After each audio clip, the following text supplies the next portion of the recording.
नमस्कार, मैं निहारिका चतुर्वेदी आप सबका स्वागत करती हूं आपके अपने शो पे, जहां आप सुन रहे हैं तेनाली रामा के जीवन के कुछ मज़ेदार किस्से। दोस्तों, जो कहानी मैं आज आपके लिए लेकर आई हूं वो ना सिर्फ मनोरंजक है बल्कि आपके दिलों को गुदगुदाएगी भी। तो चलिए शुरू करते हैं अपनी कहानी। एक बार की बात है, विजयनगर राज्य में अचानक चूहों का साम्राज्य हो गया। राज्य में इतने चूहे हो गए थे कि प्रजावासी परेशान हो गए। एक दिन प्रजावासियों ने सोचा क्यों ना महाराज कृष्णदेव राय के पास जाकर अपनी समस्या का समाधान किया जाए। सभी प्रजावासी इकट्ठा होकर महाराज के पास जाते हैं। दरबार जाकर जो प्रजावासी के मुखिया होते हैं वे महाराज से कहते हैं, महाराज, हमारे पूरे साम्राज्य में इतने ज़्यादा चूहे आ गए हैं कि हमारे कपड़े, अनाज सब कुछ खराब हो रहा है। कृपया आप हमें इस समस्या का समाधान करें। महाराज कृष्णदेव राय थोड़ी देर विचार करते हैं और विचार कर कर वे ये कहते हैं कि ऐसा करते हैं, पूरे साम्राज्य में जितने भी घर हैं सबके घरों में एक एक बिल्ली पाल दी जाए। बिल्ली के होने से चूहे खुद ब खुद चले जाएंगे। लेकिन बिल्लियों की सेहत का भी ध्यान रखना उतना ही ज़रूरी है, इसलिए महाराज ने जिन जिन घरों में बिल्लियां भेजी एक एक गाय भी पाल दी।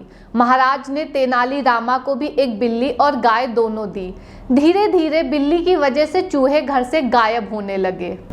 राज्य से चूहे तो गायब होने लगे, लेकिन अब प्रजावासियों के पास जो समस्या थी वो थी बिल्ली की सेहत। बिल्ली की सेहत का ध्यान रखने के लिए प्रजावासी उन्हें अच्छी मात्रा में दूध देने लगे। अब बिल्लियां दूध पीते पीते कुछ ज़्यादा ही मोटी होती चली गईं। मोटी होने के साथ साथ बिल्लियां आलसी भी होती चली गईं। उधर तेनाली रामा की बिल्ली भी दूध पी पी कर मोटी और आलसी होती जा रही थी। तेनाली रामा इस चीज़ को काफ़ी ध्यान से देख रहे थे।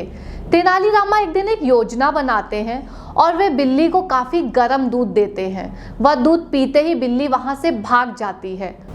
तेनाली रामा रोज़ बिल्ली को गर्म दूध देते। धीरे धीरे बिल्ली की दूध पीने की आदत छूट गई और वह अपना भोजन खुद तलाशने लगी। जैसे जैसे वक्त बीतता गया तेनाली रामा की बिल्ली काफ़ी दुबली हो गई थी। एक दिन महाराज कृष्णदेव राय सोचते हैं क्यों ना साम्राज्य की सभी बिल्लियों को एक बार दरबार बुलाया जाए। महाराज सारी बिल्लियों को दरबार में बुलाते हैं और वे बड़ा हैरान होते हैं ये देखकर कि तेनाली रामा की बिल्ली काफ़ी दुबली पतली है, बाकी सबकी बिल्लियां काफ़ी मोटी हैं।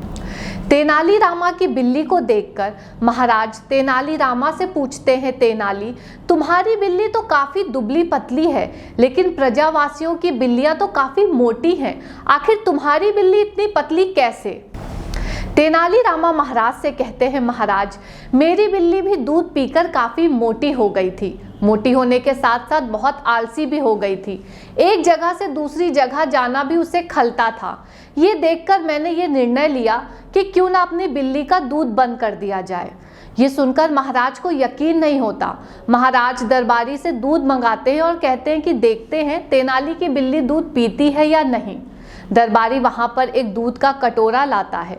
तेनाली की बिल्ली वह दूध देखकर वहाँ से भाग जाती है। आगे महाराज तेनाली से पूछते हैं, तेनाली, आखिर तुमने ये किया कैसे? आखिर तुम्हारी बिल्ली ने दूध पीना छोड़ा कैसे? तेनाली कहते हैं, महाराज, अगर सेवक ही आलसी हो जाए तो वह मालिक के किस काम का? मेरी बिल्ली भी बहुत आलसी हो गई थी, इसलिए मैंने उसको गर्म दूध देना शुरू किया। गर्म दूध की गर्माहट की वजह से बिल्ली ने दूध पीना छोड़ दिया। तेनाली की ये बात सुनकर महाराज अत्यधिक प्रसन्न होते हैं और एक बार फिर तेनाली की बुद्धिमानी की तारीफ करते हैं। इतना ही नहीं, तेनाली को उपहार में 1000 सोने की मुद्राएं भी देते हैं। दोस्तों, तो कैसी लगी आपको मेरी एक और कहानी? इस कहानी से हमें ये सीख मिलती है कि कभी भी किसी को इतना आलसी नहीं बनाना चाहिए कि वह अपने काम के लिए भी आप पर निर्भर हो जाए। अगर आपको ये कहानी अच्छी लगी है तो वीडियो को लाइक करें, शेयर करें और कमेंट बॉक्स में अपने सुझाव हमसे साझा करें। तब तक के लिए मुझे दीजिए इजाज़त। धन्यवाद।